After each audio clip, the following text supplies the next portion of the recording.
సీతాదేవి మహాసాధ్వి, మహాపతివ్రత శిరోమణి. అటువంటి సీతాదేవి శ్రీరాముడితో పరుష పదజాలం ఉపయోగించి ఎప్పుడైనా మాట్లాడిన సందర్భాలు మనకు రామాయణంలో కనిపిస్తుందా? పరుష పదజాలం అనలేం, కానీ ఎందుకంటే అన్న తరువాత ఇది నా అజ్ఞానంతో చెబుతున్నాను, మీ ఇష్టం వచ్చినట్టు చేయండి అన్నటువంటి సంఘటన కూడా మనకు అక్కడ వాల్మీకి తెలియజేస్తాడు. కానీ సీతారాముల మధ్య అద్భుతమైన చర్చ జరుగుతుంది. మొట్టమొదట అరణ్యానికి వెళ్ళాలని నిశ్చయించుకుంటాడు రామచంద్రమూర్తి. సీతమ్మను అక్కడ చాలా అరణ్యం, అది అక్కడ ఉండలేవు, కఠోరమైన పరిస్థితులు ఉంటాయి, అయోధ్యలోనే ఉండు అంటాడు. అంటే యదిత్వం ప్రస్థితం దుర్గం వనం అజైవ రాఘవ అగ్రతస్థే గమిష్యామి మృద్నంతి కుశకంటకాన్.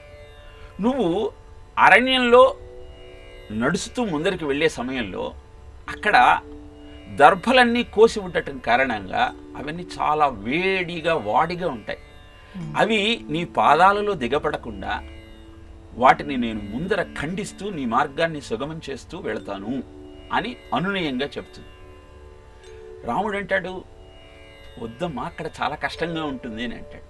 వెంటనే రామం జామాతరం ప్రాప్య స్త్రీయం పురుష విగ్రహం, నీ వెంట తీసుకువెళ్ళటానికి నువ్వు సందేహిస్తూ ఉంటే నా తండ్రి అయినటువంటి జనకుడు ఏమనుకుంటాడో తెలుసా?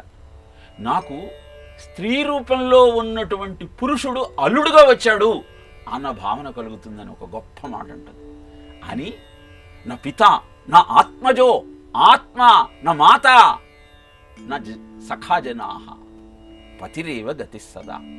భార్య భర్త ఎక్కడుంటే అక్కడ ఉండాలి, భర్తే భార్యకు గతి, అంతేగాని తండ్రి, తల్లి, సుఖము, వైభవం ఇవన్నీ అవసరం లేదు అని అరణ్యవాసానికి తీసుకువెళ్ళమంటూ భర్తను అభ్యర్థించే సమయంలో చెబితే, అరణ్యవాసానికి వెళ్ళిన తరువాత సుతీక్ష్ణుడు మొదలైన మహర్షులంతా వచ్చి రాక్షసులంతా మమ్మల్ని చంపేస్తున్నారు, మేము చేసినటువంటి తపస్సులో 6వ వంతు రాజులకు ఎందుకు ఇస్తాము అంటే ధర్మబద్ధంగా పరిపాలన చేయటం కోసం.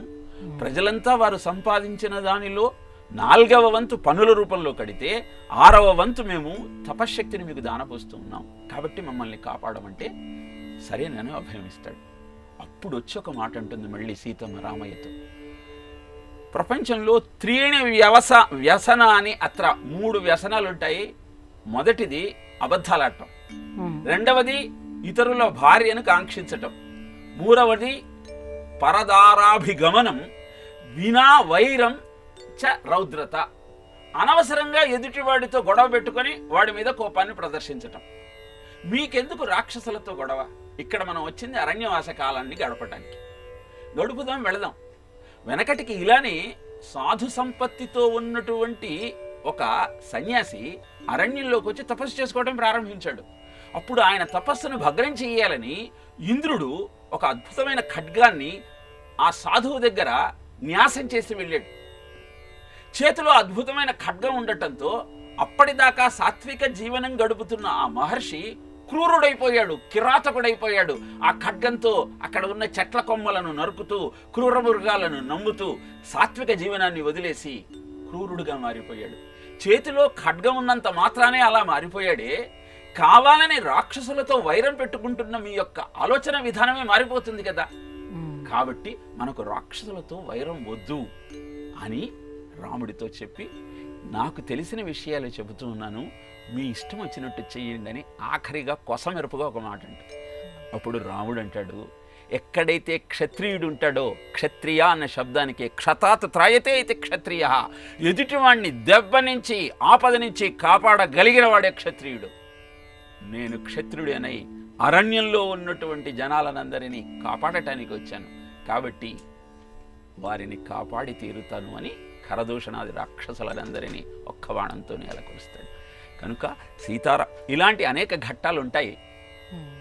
మనం తెలుసుకోవలసిన కొన్ని అద్భుతమైన ధర్మాలు, సీతమ్మ రాముడికి మార్గదర్శకం చేసినటువంటి వైనాన్ని ఈ ఘట్టాల ద్వారా మనం తెలుసుకోవచ్చు.